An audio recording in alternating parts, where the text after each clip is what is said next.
하나님의 말씀 봅니다. 하나님의 말씀은 창세기 48장 1절에서 7절 79쪽입니다.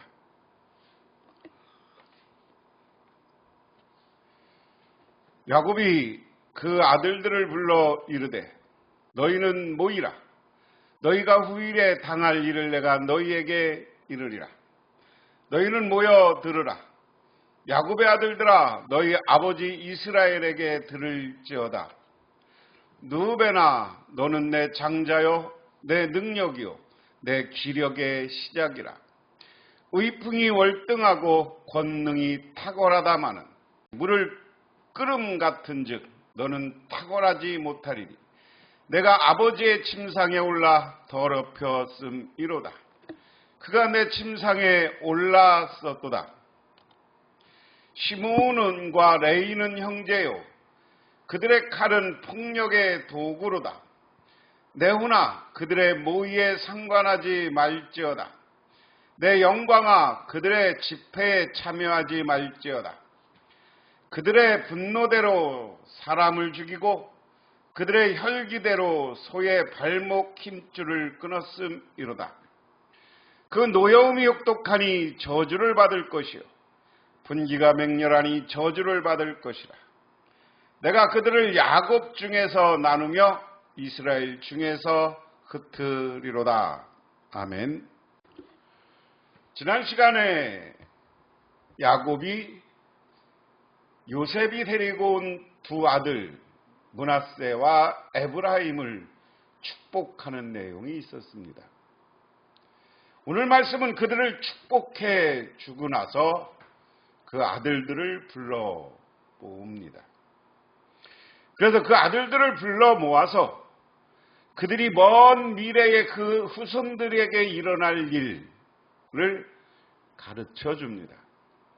그러면서 자기 아들들의 허물과 잘못, 그래서 허물로 인해서 징계받을 일과 그들이 그 후손들이 그 아들들이 잘함으로 그 후손들이 복받을 일, 이런 것을 오늘 이야기해 주고 있습니다.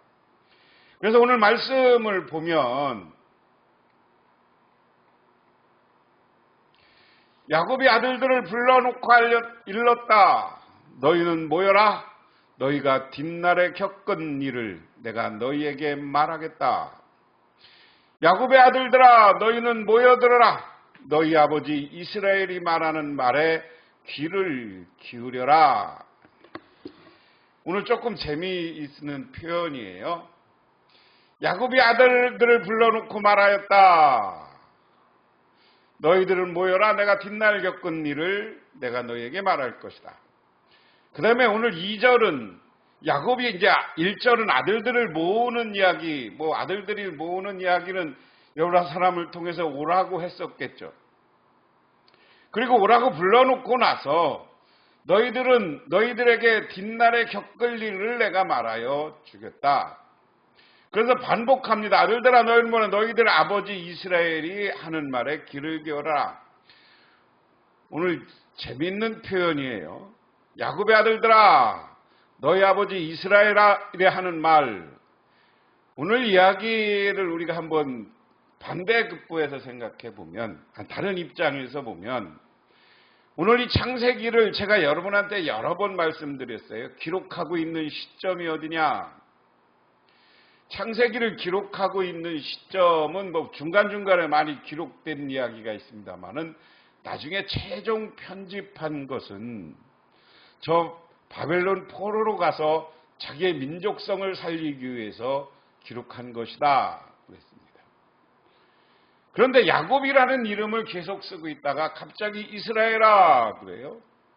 야곱의 이름을 하나님이 이스라엘로 바꿔줬어요. 하나님과 겨루어 이겼다는 이름으로 이스라엘이라고 바꿔줬어요. 그래서 이스라엘은 지금까지도 자기들의 나라 이름을 이스라엘이라고 합니다.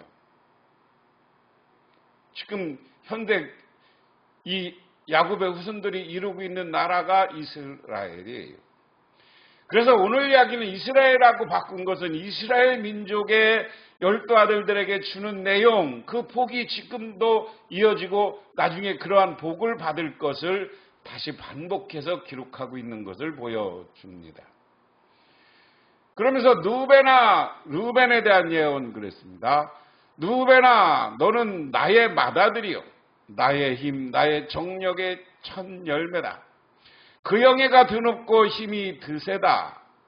그러나 거친 파도와 같으므로 또 내가 아버지의 침상에 올라와서 내 아버지의 침상을 더럽혔으므로 내가 으뜸되지 못할 것이다 하는 겁니다.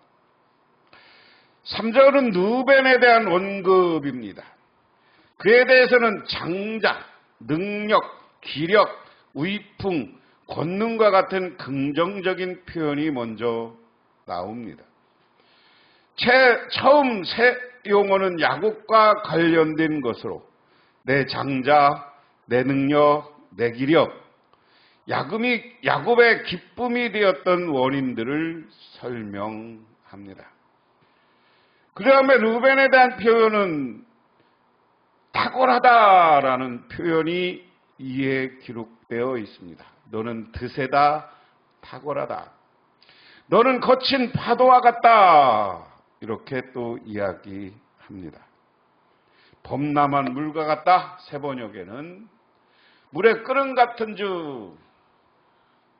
탁월하다마는 너는 물의 끓음 같은 중 너는 탁월하지 못하다. 거친 파도 같으므로 또 내가 아버지의 침상에 올라 내 침상을 더럽히는 으뜸되지 못할 것이다.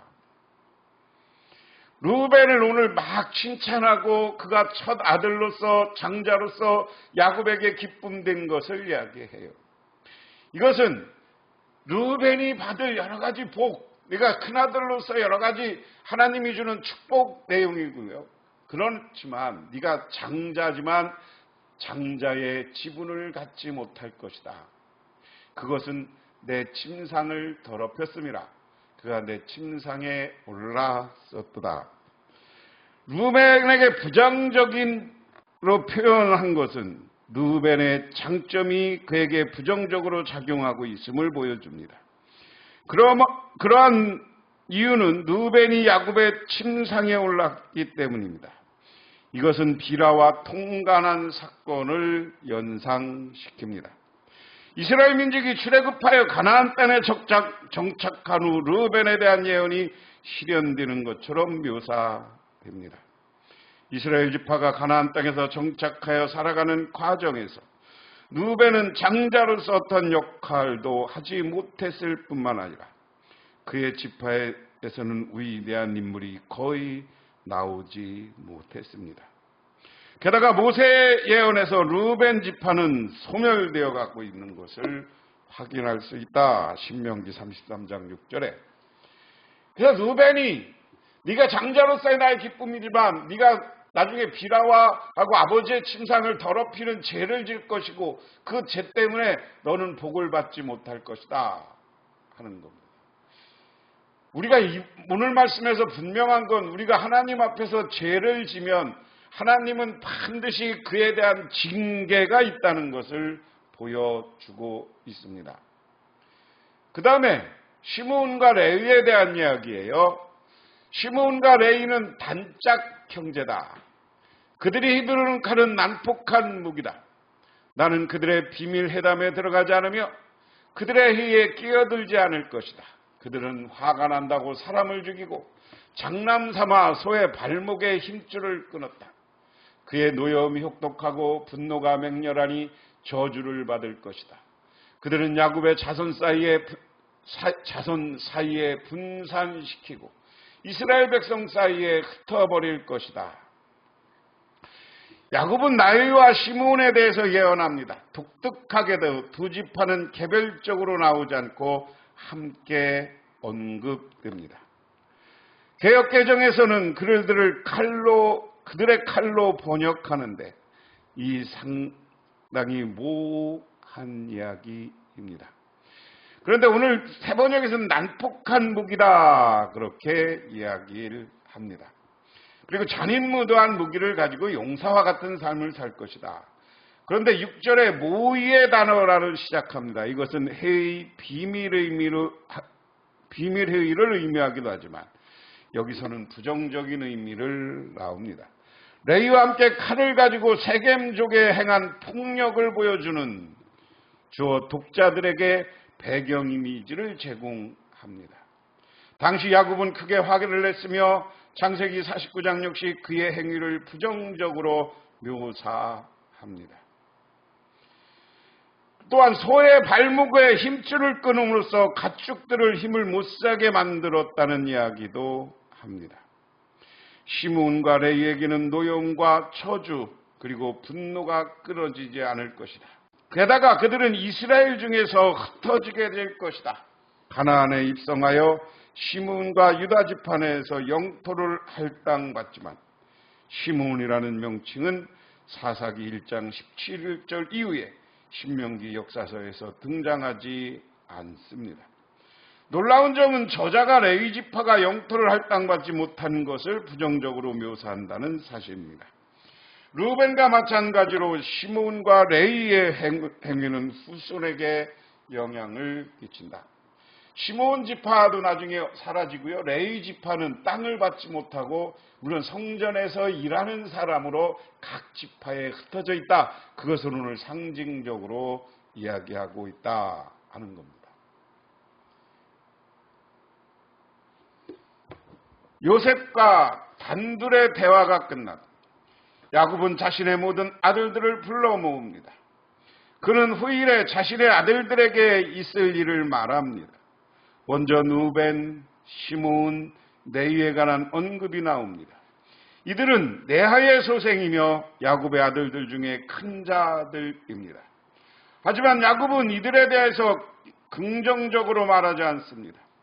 르우벤은 비라와 통간한 사건으로 인해 그리고 시므온과 레위는 세겜족에 복수한 사건으로 인해 비난의 대상으로 전락합니다.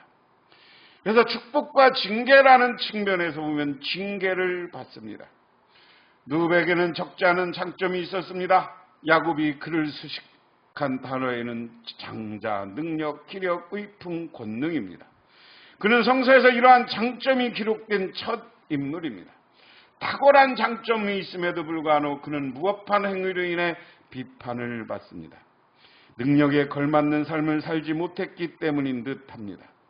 능력, 권력보다 중요한 것은 사람의 품격, 다시 말해서 인격입니다.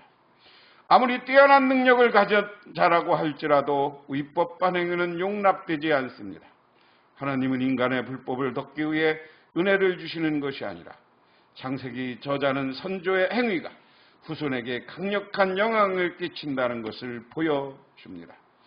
르우벤 그리고 시므온과 레위의 행위에 대한 야곱의 예언은 오히려 그들의 후손에게 더 큰 영향을 미칩니다.